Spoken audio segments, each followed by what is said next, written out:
There is a strange kind of grief we don't talk about enough. The grief of losing an identity. Not a person, not a place, not even a thing you can hold in your hands, but a version of yourself. A version you knew. A version you understood. A version that gave your life shape, and when that version disappears, it can feel like something inside you has been taken. Sometimes identity changes slowly. So slowly you barely notice it happening. You grow older. Your priorities shift, your interests change. The places you used to go don't pull you the same way. The people you used to be around drift into different lives, and one day you look back and realize you're not that person anymore. But other times, identity doesn't change slowly. Sometimes it gets ripped away. A relationship ends, a dream falls apart, a job disappears, the kids grow up, your body changes. Life forces you into a chapter you never asked for. And suddenly you're standing there with a question you weren't ready to answer. If I'm not that anymore, who am I now? I think that's why certain losses hit so deeply, because we're not only grieving what happened, we're grieving who we were before it happened. The husband, the wife, the parent with little kids at home, the athlete, the musician, the social one, the confident one, the person who believed the future was going to look a certain way. We build lives around these identities. We introduce ourselves through them. We find meaning in them. We feel safe inside them. And then when life changes, we don't just lose a situation. We lose the version of ourselves that belonged to it.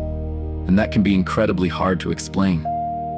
Because from the outside, people see the event, they see the divorce, the move, the breakup, the career change, the empty house, the weight gain, the aging, the loss. But they don't always see the identity crisis underneath it. They don't see the quiet question that follows you around afterward. Who am I without that? Who am I without them? Who am I without the life I thought I was building? And maybe that's why we resist change so hard. Not always because the old life was perfect, but because at least we knew who we were inside of it. There is comfort in a familiar identity, even when that identity is painful. Because the unknown asks us to become someone we haven't met yet. And that can be terrifying. But maybe there is something important hidden in that space, that in-between place.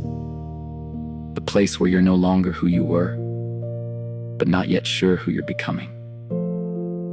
It feels empty, unstable, lonely. But maybe it is also where the next version of you begins to form. Not all at once, not cleanly, not without grief, but slowly, through the choices you make when no one is watching, through the things you survive, through the days you keep showing up, through the moments you realize you are still here. Even after losing parts of yourself you thought you couldn't live without. And maybe that's the part we forget. We are not only the identities we carry. We are not only the roles we play. We are not only the chapters we lose. Because underneath all of those changing versions, there is still something steady. Something watching, something learning, something becoming. The identities may change, but maybe the deeper self remains. The one that has been there through every version. The child, the teenager, the lover, the parent, the heartbroken one, the rebuilding one, the person you were, the person you are, the person you haven't become yet. Maybe they're all part of the same story. And maybe becoming someone new doesn't mean the old versions of us were meaningless. Maybe it means they carried us as far as they could. Maybe they taught us what they were meant to teach us. Maybe they gave us memories, lessons, love, pain, and perspective. And then, when their chapter ended, we had to keep going, even if we weren't ready, even if we resisted it, even if we didn't want to let go. Because sometimes life doesn't ask if we're ready to change. Sometimes it just changes us. And all we can do is grieve what was lost, honor who we used to be, and slowly begin building a life where this new version of us can exist too. So I'm curious. Have you ever had to grieve an old version of yourself? Maybe not in the same way,